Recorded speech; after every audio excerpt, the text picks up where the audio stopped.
ওয়াকার তার কিছু কচুখ্যাতি বাহিনী আছে, সেই বাহিনী দিয়ে নানান ন্যারেটিভ তৈরি করার চেষ্টা করেছে। বাংলাদেশে নাকি ইউএস এর এমবাসি নাকি ইয়েরা নাকি উড়িয়ে দিবে, এই নিউজও করেছেন অনলাইন পোর্টালে। তো এই কাজগুলো তারা কেন করছে? বুঝাইতে চাচ্ছেন এই দেশে সেনা শাসন দরকার, সেনা শাসন হইলেই তাদের জন্য ওয়াকার যেটা চেয়েছিল রিফাইন্ড আওয়ামী লীগের নামে শেখ হাসিনাকে আবার আনা যাবে, সেটা না পেয়ে তারপরে এসেছে হচ্ছে জাতীয় পার্টির উপরে। তো জাতীয় পার্টির এই আলোচনায় আসবো, তার আগে একটু বলে নেই যে গত 2 দিনে, এক সপ্তাহে 2 বার ওয়াকার ক্ষমতা নেওয়ার চেষ্টা করেছে। আমি এই কথাগুলো কেন বলছি, কারণ এটা এই শেখ হাসিনা ধরেন গেল 15 বছর, আমি যদি শেষ 1 মাসের কথা ধরি, আপনাদের মনে আছে 19 বা 18 তারিখে আমি একটা ভিডিও করেছিলাম, বা 20 তারিখে, যখন ব্ল্যাক আউট চলছিল যে শেখ হাসিনা পালিয়েছে। তো আমাদের কাছে যে তথ্য ছিল, আমি সেই তথ্যের বেসিসে তাকে বলেছি, তারা সেটার, আমাদের কাছে যে তথ্য আছে সেই তথ্য অনেক সময় যেটা বলা হয় সেটা পরিকল্পনায় পরিবর্তন হয়, আমাদেরকে যেটা জানানো হয় সেখানে অনেক সময় ভুল ভ্রান্তি থাকতে পারে। সো আমি আমার কাছে যা তথ্য ছিল সেটা জানিয়েছিলাম। শেখ হাসিনা 3 দিন পরে এসে তারপর যখন সব ইন্টারনেট অন করে জাতির উদ্দেশ্যে ভাষণে আসলেন, তখন বললেন যে শেখের বেটি পালায় না, এই বক্তব্য দিয়ে তারপরে শুরু করলেন। তো পালিয়েছেই তো, যে পালানোর কথা তাকে আগে থেকে পরামর্শ দেওয়া হচ্ছিল সেটা সে শুনে নাই, শেষ পর্যন্ত 5 তারিখে যেতে বাধ্য হয়েছে, এভাবেই তিনি পালিয়েছেন। তো এইটা শেখ হাসিনা নানান ভাবে বোঝানোর চেষ্টা করেছে, না আমরা পারি না, কিছুই হয় নাই, সরকার খুব অবস্থানে, ব্যবসায়ীদেরকে ধরে এনে ঘাড়ে বন্দুক ঠেকায় বলানো হয়েছে যে আপনারা বলেন সারা জীবন আপনাদের সাথে থাকবো, যা লাগে সবাই থাকবো, হাসিনার সাথে আছি, এগুলো বলানো হয়েছে। বলিয়া আসলে একটা বেলুন ফুলানো হয়েছে, সেটার হাওয়া যাওয়ার পরে এটার মধ্যে আর কিছুই নাই। সো আমি সেটা চাই না, আমি চাই এই জুলাই যুদ্ধে আসল যোদ্ধা যারা, তাদেরকে মাঠে থাকতে হবে। ওয়াকার শুধুমাত্র ডক্টর ইউনূসের সাথে পেরে উঠছে না, কারণ হলো ডক্টর ইউনূসের সাথে পুরো পশ্চিমা বিশ্ব তাকে সমর্থন দিচ্ছে, এটার কারণে সে পারছে না। কিন্তু আপনাদেরকে একটা জিনিস মাথায় রাখতে হবে, এই ওয়াকার শেখ হাসিনার মনোনীত একজন ওয়াকার।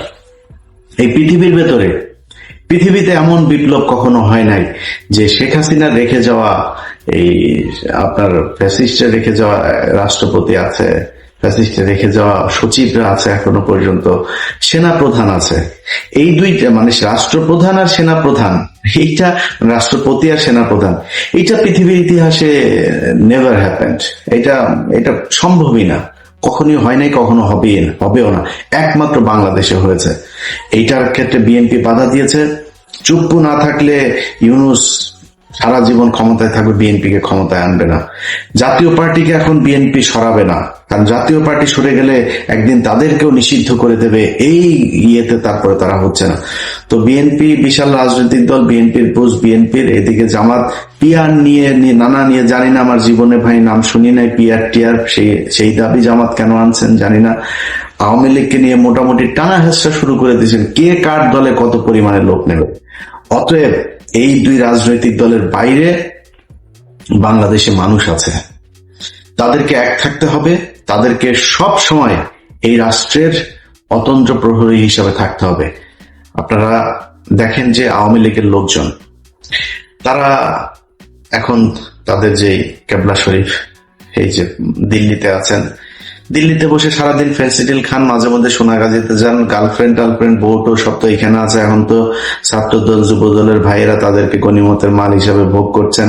তো ওইখানে যায় ফ্রাস্ট্রেশনে ফেন্সিডিল খায়, আর মাঝে মধ্যে যৌন চাহিদা মিটাইতে সোনাগাজীতে যান।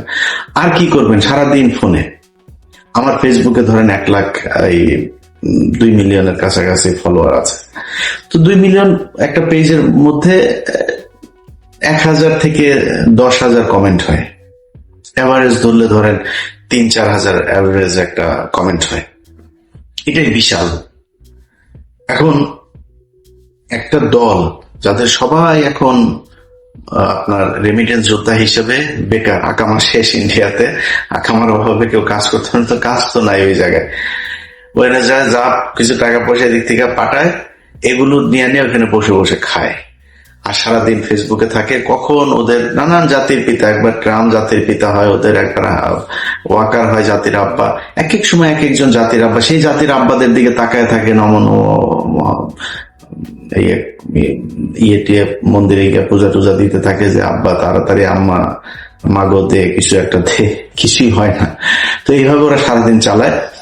ওরা ফেসবুকে ব্যাপক অ্যাক্টিভ এখন। এতদিন ওরা লুটপাট করেছে, এখন অন্য দল যারা আছেন তারা লুটপাট করছেন, তাদের এখন সোশ্যাল মিডিয়াতে অত দরকার নেই, এখন ওদের দরকার। ওরা সারাক্ষণ, আমরা কিন্তু যখন কিনা হাসিনা ছিল সারাদিন সোশ্যাল মিডিয়াতে খোঁজ নিতাম কি হচ্ছে না হচ্ছে, অপেক্ষায় থাকতাম কখন হাসিনা যাবে। এখন ওরা ওইটা করে, এটা দোষের কিছু না, করতে থাকেন। ওরা অনেক সময় বলে থাকে কিরে একটু, এই যে আজকের ভিডিওতে অনেকে ওদের লোকজন এসে অনেকে ভয় পাইছিস? ভাই অবশ্যই ভয় পাই। এই দেশে একজন নারীকে রোজার ভাঙিয়ে তারপরে তাকে হত্যা করা হয়েছে। 6 মাসের শিশু তার পরিবার সহ তাকে একটা ঘরের ভেতরে ঢুকিয়ে তারপরে তাকে পুরো পরিবারকে বোমা মেরে তারপরে জঙ্গি বলে তাদেরকে হত্যা করা হয়েছে। লগি বৈঠা দিয়ে তারপরে মানুষকে মারার পর তাদের লাশের উপরে নৃত্য করা হয়েছে। এটা সেই দেশ। 7 জন মানুষকে মেরে তারপরে হত্যা করে নদীর নিচে ঢুকিয়ে দেওয়া হয়েছে। অবশ্যই ভয় পাই। আজকে যে অবস্থা দেখছেন না, এরকম পরিস্থিতি যদি আওয়ামী লীগ কখনো টার্ন করে আবার কামব্যাক করে, দেখবেন ওরা বলতো না যে 10 লাখ মানুষ মারা যাবে, 5 লাখ মারা যাবে, এটা ওরা মিন করে, ওরা এটা করবে, অস্তিত্ব থাকবে না আপনাদের। অতএব আওয়ামী লীগকে অবশ্যই ভয় পায়, ভয় না পাওয়ার কিছু নাই।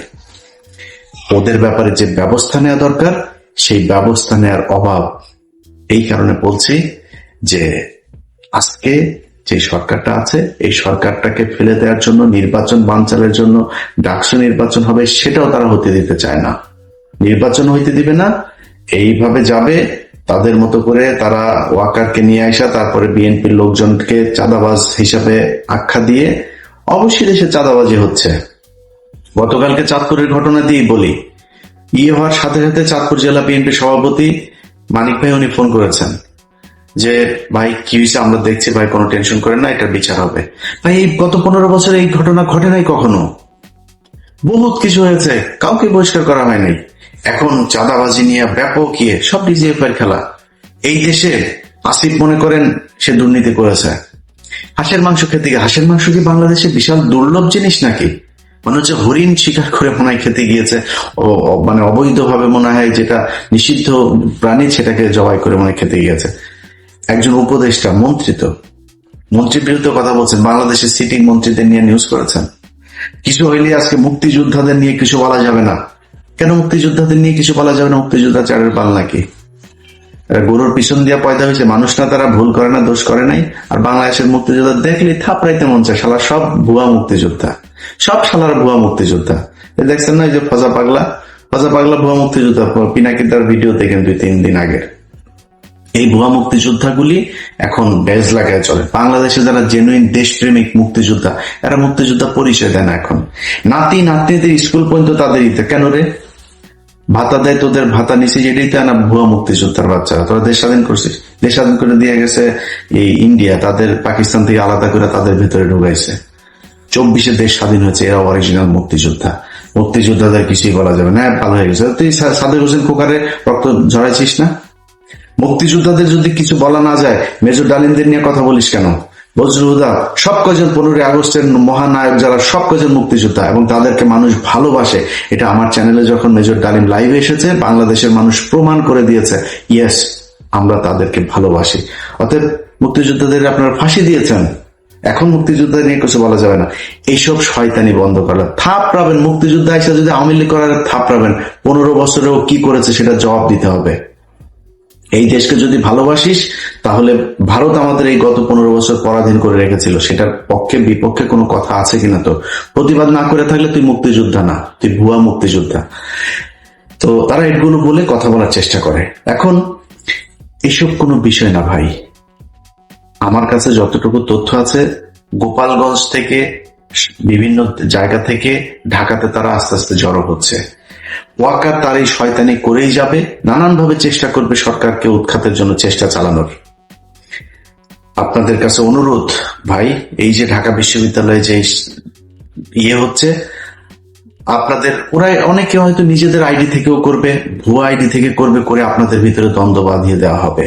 ভাই আল্লাহর হস্তে 2 দিন আগে ঢাকা বিশ্ববিদ্যালয়ে ঢুকতে পারেন নাই, আজকে বিবি হইতে পারবেন না, সমস্যা কি? আপনাদের মেরে তাড়িয়ে দেবে না তো? আপনারা অর্ধেকে থাকেন, শিবিররা অর্ধেকে থাকুক, এনসিপি থাকুক অর্ধেকে, সবাই সবার জায়গা মতো থাকেন। আগের দিন কখনো আসবে না ভাই। ছাত্রলীগ যে নির্মম ভাবে আপনাদেরকে পিটিয়েছে, শুধুমাত্র একটা ফেসবুকে পোস্ট করার কারণে বুয়েটের ছাত্রকে হত্যা করে দেওয়া হয়েছে, এই দিন তো এইটা শিবিরকে দিয়েও সম্ভব, ছাত্র দলকে দিয়েও সম্ভব না। কখনই এত হিংস্র আপনারা কখনো হইতে পারবেন না। অতএব এই যে কয়দিন আগে জেলখানায় বসে ভাত খেয়েছেন ভাগাভাগি করে, ছাত্র দলের বাড়ি থেকে ভাত গেলে শিবিরকে ডাক দিয়ে খেলেন, ভাই আসেন খাই আপনার বাড়ি থেকে, এগুলো তো আমরা জানি। আপনারা তো সেই শিবিরের ছাত্র দল। একটু ধৈর্য ধরেন। আওয়ামী লীগের ব্যাপারে কঠোর অবস্থানে থাকেন। এখনো পর্যন্ত তারা মাপ চাওয়া তো পরের কথা, প্রতিদিন হুমকি ধামকি দিচ্ছে। এখানে মাহফুজ এসে তার উপরে হামলা চালানোর চেষ্টা করা হয়েছে। বাংলাদেশের পুলিশ, বাংলাদেশের কোন বাহিনী থেকে যারা যারা করেছে তাদের পরিচয় করে তারপর যাওয়া হয়েছে। আমাদের বাড়িতে 2 দিন পর পর পুলিশ যাইতো, রুটিন হয়ে গিয়েছিল আমার বাড়িতে পুলিশ যাওয়া। তাদের বাড়িতে পুলিশ গিয়েছে, তাদের পরিবার সব দিব্যি আছে দেশে, কোনো ব্যবস্থা নাই। এইভাবে চলতে থাকলে ওয়াকার দেশ নিয়ে যাবেই। আমি আপনাদের গাল গল্প শোনায়া মিথ্যা আশ্বাস দিতে পারবো না। আপনাদেরকে কঠোর হইতে হবে। আওয়ামী লীগের ব্যাপারে আপনারা যে অবস্থানে আছেন এখান থেকে আপনাদেরকে সরতে হবে। তা যদি না হন